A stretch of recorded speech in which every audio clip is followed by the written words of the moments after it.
Zakweli. Et ce matin, nous prenons la barge avec vous, Kalatoumi Abdelhadi, puisque vous avez décidé de nous inviter ce matin le premier vice-magistrat, bien sûr, de la commune de Dzaoudzi-l'Abattoir. Bonjour, madame.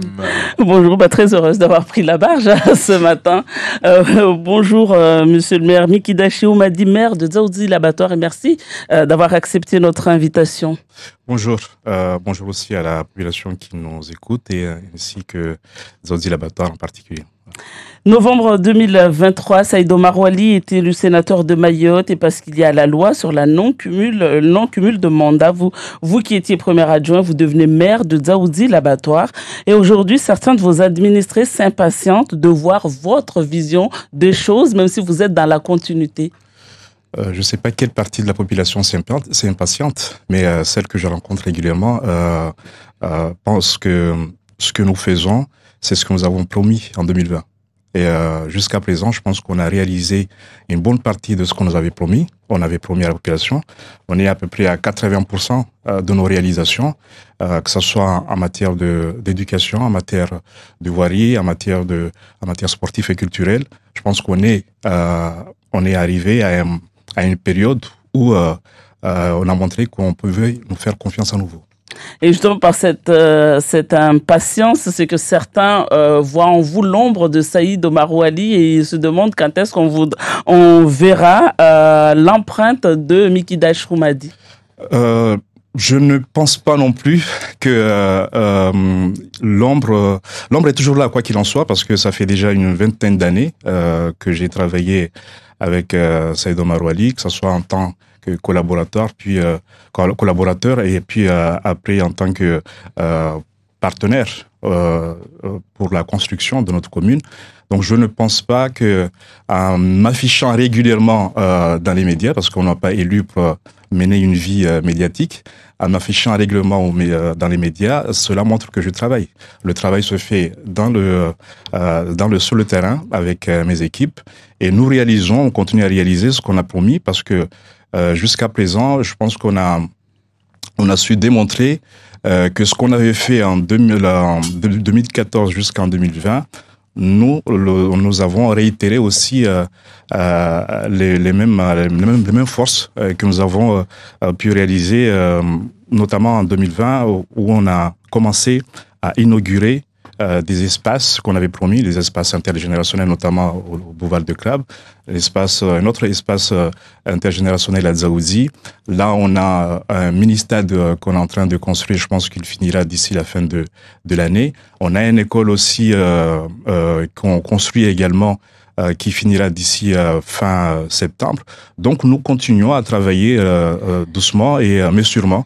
Donc, et justement, au sujet de ces chantiers, notamment sur le boulevard de Crabe, certains se demandent pourquoi il n'y a toujours pas de zone cyclable. Et puis au niveau des caniveaux également, les chantiers ne finissent pas.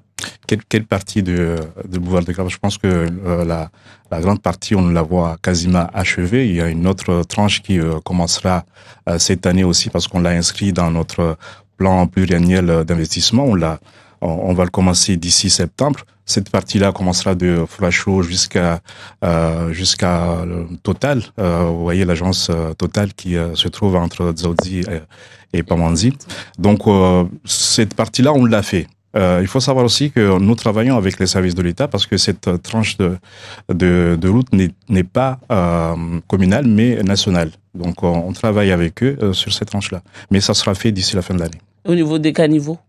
Mais on met pas de caniveau. Vous avez vu pas des que caniveaux? Pas que là, parce que dans les administrés mécontents, certains parlent aussi des voiries communales qui ne sont pas entretenues et des ramassages de ordures également, qui ne sont pas faites. Les voiries communales, on le fera cette année.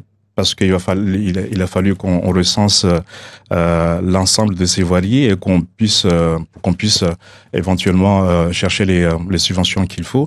Il y a une autre partie des voiries qui ont été transférées au niveau de la gestion à l'Interco parce que on s'est mis d'accord sur certaines voiries de les qualifier d'intérêt communautaire Donc, toutes ces répartitions, on l'a fait l'année dernière. Cette année, on va commencer à réaliser ces travaux dans de bonnes conditions. Au niveau du ramassage des ordures, aujourd'hui, certains se demandent, quand est-ce qu'on va en finir avec les dépôts sauvages d'ordures? D'autres se disent, quand il y avait les barrages, donc on ne pouvait pas ramasser les ordures, mais même aujourd'hui encore, il y a des ordures non ramassées à l'abattoir. Il faut savoir une chose dans le cas-là, c'est que lorsqu'on a mis en place le CIDEVAM, il n'y a pas eu de commission, il n'y a pas eu de débat dans les communes. Ça a été placé comme ça en 2014 et on a découvert une institution où on ne savait même pas comment ça allait fonctionner, peu de moyens, peu d'agents. Maintenant, avec beaucoup de temps, jusqu'à maintenant, on a l'impression qu'il n'y a rien qui fonctionne. Mais nous travaillons sur cette partie de compétences concernant l'environnement. Cette année, dans vos ondes, on a beaucoup communiqué sur la gestion des déchets, notamment avec la mise en place des mises à disposition des bacs individuels. On a communiqué, on s'est donné un délai pour que l'ensemble de la population ait accès à ces bacs.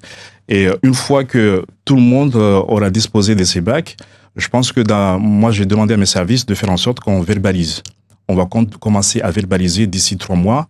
J'ai mis en place au niveau du terrain mes services de police et mes services de l'environnement pour sensibiliser la population sur les dates pour les sorties des bacs et sur le modalité de ramassage aussi des déchets.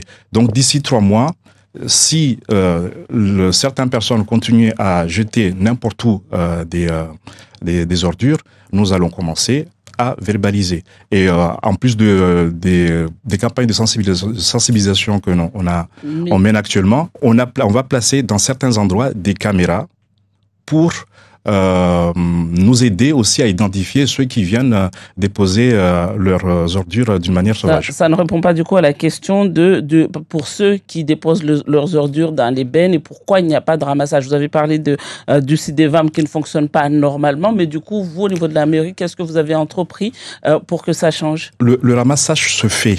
Il y a des calendriers qui doivent être respectés.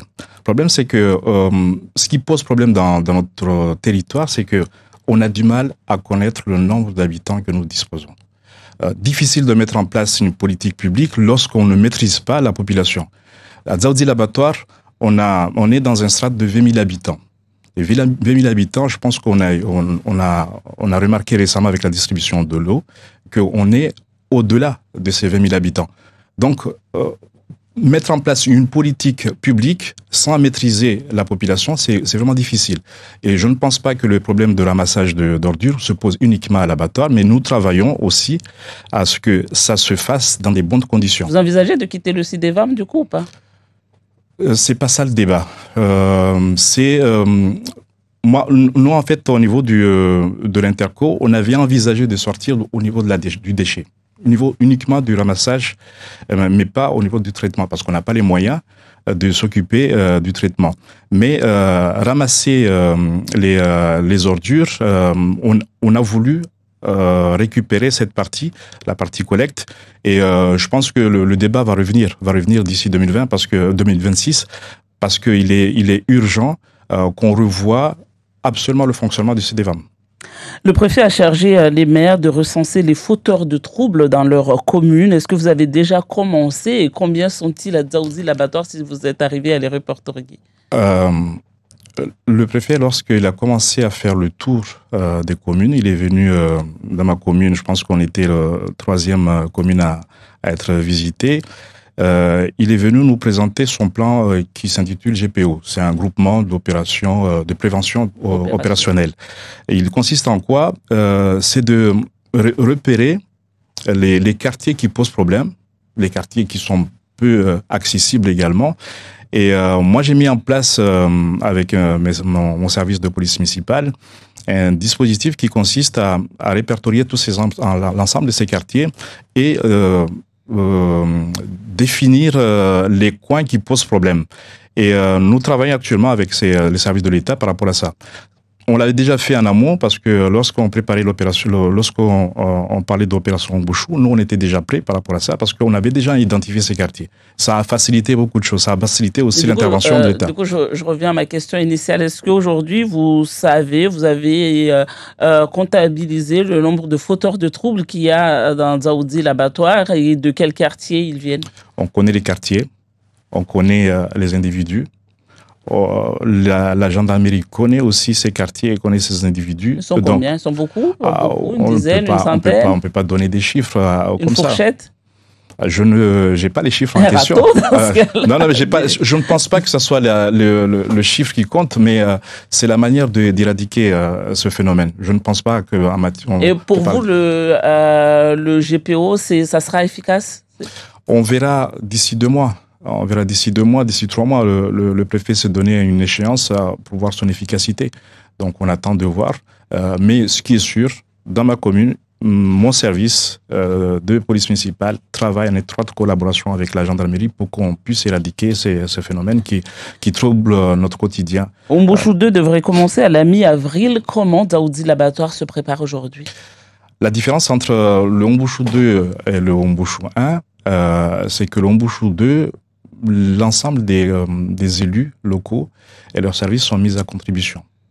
Donc on travaille ensemble avec les services de l'État et ça change par rapport au Ombouchou 2, au Ombouchou 1, parce que c'était un effet de surprise. Mais du coup, ça se manifeste comment cette collaboration aujourd'hui? C'est des échanges d'informations. Des échanges des informations. Nous, au niveau de la police municipale, on a des compétences qui sont propres à nous. Et lorsque ces compétences ne sont plus les nôtres, il faut qu'on informe aussi la gendarmerie de ce qu'ils doivent faire, de ce qu'ils sont censés faire par rapport à ça. Mais je pense que la différence entre le 1 et le 2, c'est qu'on nous demande d'être présents. Et c'est ce qu'on a toujours voulu. On devrait s'attendre à des décasages Dzaoudi l'abattoir? Ça a été toujours. On a défini certains quartiers. Je pense que vous pouvez nous donner ces quartiers? Non, on peut pas. On peut pas. Il y a certaines informations qu'on peut pas donner. On parle de la Vigie, on parle d'autres quartiers. Ça, c'est les informations que vous avez, mais il y a d'autres quartiers qui sont répertoriés. Mais on ne peut pas donner des informations comme ça. Mais en tout cas, ce qui est sûr, c'est qu'on a envoyé ce qu'il faut à nos partenaires. Maintenant, c'est à eux d'agir, c'est à eux de voir ce qui est priorité en termes de sécurité, vous craignez des débordements? Non, si vous vous souvenez, en 2021, il y a eu des actes criminels dans notre commune et on avait déjà entamé ce type d'opération nous-mêmes avec les services de l'État sans qu'il y ait des heurts. Voilà. Je parlais de décasage, mais aujourd'hui, que ce soit Dzaoudi l'abattoir ou d'autres communes, pourquoi ne pas intervenir avant que ces personnes ne s'installent? Ça, c'est ce qu'on dit. C'est ce qu'on dit. Mais, elles se sont bien installées. Oui, mais je pense que notre problème à nous, c'est que l'État doit faire son travail avant. Nous, on subit, en quelque sorte.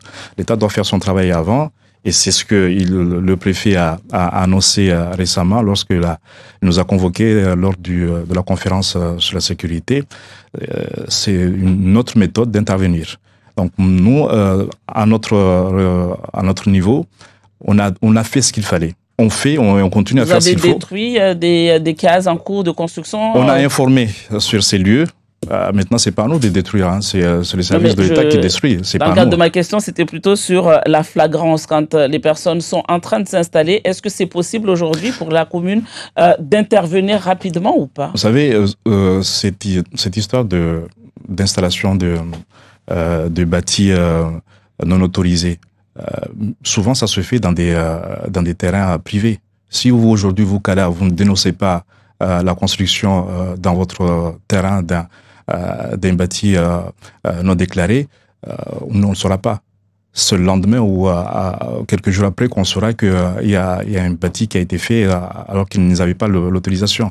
C'est tout le monde qui doit travailler en même temps. C'est tout le monde qui doit être concerné, se sentir concerné. La population doit se sentir concernée. Les institutions doivent se sentir concernées. Donc, si la population n'informe pas les institutions, c'est sûr que la prolification de ces bâtis seront beaucoup plus visibles. Voilà. La problématique migratoire touche toute l'île désormais. On le voit avec la destruction du camp de stade de Cavani. Les migrants dorment dehors maintenant à Cavani. Est-ce qu'il ne faudrait pas une solidarité entre les communes pour soulager Mamoudzou? Est-ce que vous seriez prêt à accueillir, par exemple, des migrants à l'abattoir? C'est ce type de solidarité que vous demandez. C'est une question.